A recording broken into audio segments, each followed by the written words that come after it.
Gautam neuro care brain stroke migraine fits brain and spine surgeries కి best neuro surgeon. ఈరోజు Malkajgiri parliament నియోజకవర్గం కార్పొరేటర్లతోటి కౌన్సిలర్లతోటి ఎంపీపీ జెడ్పీటీసీ సీనియర్ కార్యకర్తలతోటి సమావేశం జరిగింది.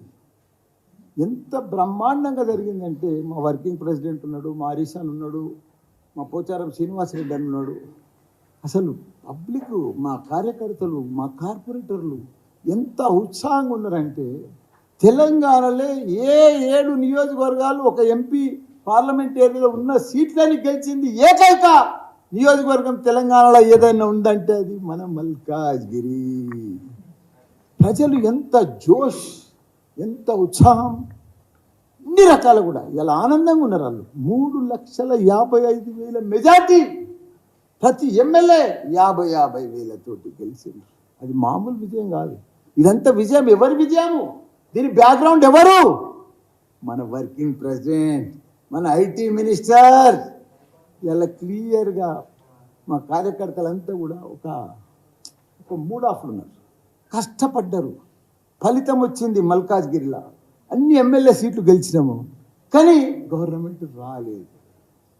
ఇంత అభివృద్ధి చేసిండు కేటీఆర్. ఐటీ సంస్థలను ప్రపంచానికి తీసుకుపోయిండు. దావుసుకు పోయి ఎన్నో మల్టీనేషనల్ కంపెనీలన్నీ కూడా పెద్ద పెద్ద స్టార్టప్లు కానీ ఇవన్నీ కూడా పెద్ద పెద్ద మల్టీనేషనల్ కంపెనీలన్నీ తీసుకొచ్చిండు. ఐటీ ఇండస్ట్రీని ఒక ప్రపంచ స్థాయికి, ఇండియా భారతదేశంలో నెంబర్ 1 స్థాయికి తీసుకుపోయిండు. పర్ క్యాపిటల్ ఇన్కమ్ కూడా పెంచిండు. అందుకే ప్రజలందరూ కూడా ఐటీ మంత్రిగా, ఐటీ మినిస్టర్ కేటీఆర్ లేకుండా వాళ్ళు అసలు భరించలేకపోతున్నారు.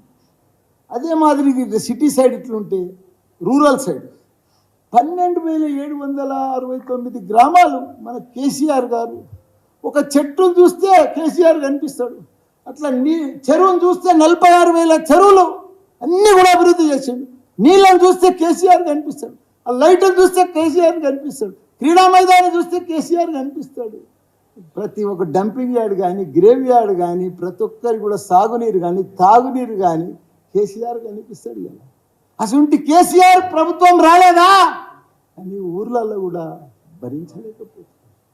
కాంగ్రెస్ వాళ్ళ అదృష్టమయ్యా, వాళ్ళకు నడిచి వచ్చిన కొడుకు పుట్టిండయా వాళ్ళకు. ఎందుకంటే మా కేసీఆర్, కేటీఆర్, హరీష్ రావు అన్నీ రెడీమేడ్ చేసి పెట్టారు. వాళ్ళు ఏమనుకుంటారు? కాంగ్రెస్ వాళ్ళు 130 ఏళ్ళ చరిత్ర వాళ్ళది, 56 ఏళ్ళు పరిపాలించారు మన భారతదేశాన్ని. వాళ్ళు అట్లా అనుకుంటలేరు. మాది పాత కాంగ్రెస్ అనుకుంటలేరు. ఏదో కొత్తగా కొత్తగా పార్టీ వచ్చింది, కొత్తగా తెలంగాణలో గెలిచినాము, కొత్తగా మేమే వచ్చినాము, కొత్తగా మేమే చేస్తున్నామని అనుకుంటున్నారు. అయ్యో రామా, అదేదో శాస్త్రం ఉన్న చూడు, అది సౌ చువా కాకే బిల్లి అని అంటారు చూడు. అసలు కాంగ్రెస్ కథకు మనం ఏం చెప్తాం? వాళ్ళు ఏం చేయలేదు, దేశంలో ఏం చేసారు?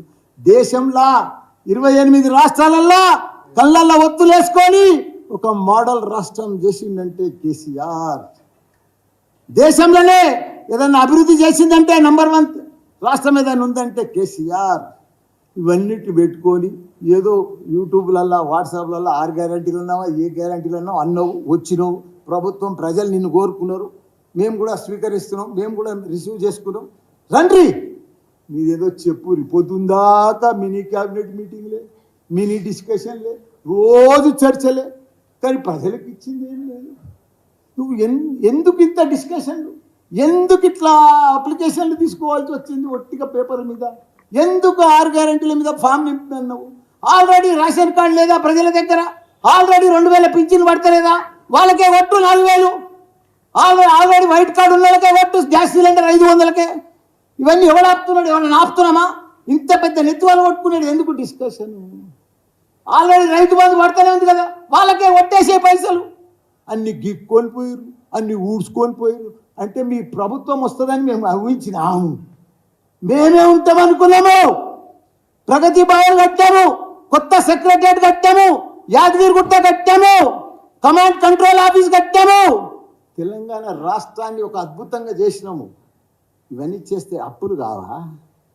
సంసారం పని చేస్తుంటే అప్పులు కాకపోతే ఏమైనా లాభాలు వస్తాయా? మీకు అన్ని బంగారు అవి ఏం బిందెలు, లంకె బిందెలు పెట్టిపోయేడుతుండే ఆవిలకు. వీళ్ళు దబదబాలకి దోడుకుంది రాయి అలంక మీద ఇదా ఏంది మీరు ఏం చేయవలసిన అవసరం లేదు. తెలంగాణ రాష్ట్రంలో మీరు ఏం మంత్రులు కానీ సీఎం కానీ ఒక రూపాయి పని లేకుండా చేసినామా మేము? మా సీఎం కేసీఆర్, కేటీఆర్, హరీష్ రావు మామూలు అభివృద్ధి కాదయా. ఊరూరికి 3 లక్షల మెట్రిక్ టన్నుల ధాన్యం పండేటట్టు చేసినాము. నీకు 46 చెరువులు నిండు కుండ లెక్క మే జూన్లో చేసినాము. అది ఎవరైనా చేసిర్రా? ఏ ప్రభుత్వం ఏ రాష్ట్రంలో ఉన్నదా అంత అభివృద్ధి? ఎక్కడ లేదు.